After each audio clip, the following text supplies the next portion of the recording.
The danger of this obsession with us queer people is that we queer people get attacked. We get ketoed. For some of you who don't know what keto is what happens in Africa, in Nigeria, in Ghana, and some places where people will lure you into you coming to them for a date, to hang out and things like this, and they will attack you and sometimes kill you. There's one that happened recently to someone called Hillary. May he rest in power. They will all alive you. That's what they do. Politicians pass harmful laws. Societies teach violence as morality. Homophobia kills more African queer people than any tradition ever has. This is wild. And some of you who claim that you love your children, as soon as they say that they are queer, you'll be like, I don't like you. I hate you. You don't love your children. Some of us were raised without love, but we were cared for. There's a difference between you caring for somebody and loving them. You providing for food and shelter,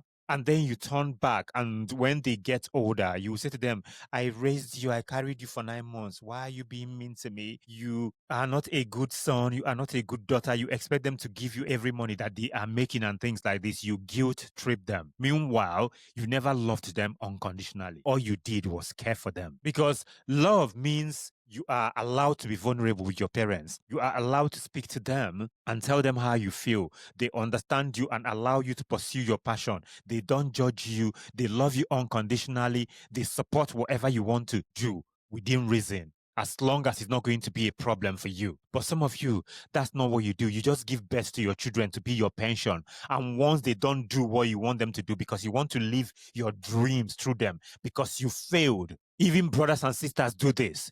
They want to live through their younger siblings and things like this. And when you don't do the things they want you to do, you become the enemy. You become a disgrace. That is why some of us African people, when they want to insult you or when they think you are gay, you are queer, they say to you, are your parents proud of you? Proud of what? You are a whole ass individual who want to live their life unapologetically. Some of you need to go look for your common sense because it's lost. Some of you people that your destiny has been tied to an Iroko 3 in your father's village, I feel sorry for you. What needs to change here is you need to stop using queer people as distraction politics. You need to start holding your governments accountable. Confront religious hypocrisy. Focus on real issues and stop policing people's bedrooms. Stop policing what people do in their bedrooms. Stop policing queer people. Stop speaking about it all the time. Hey, Yonyash, you're going to wear diapers when you get old. How is that your business? How is that your business? Think and stop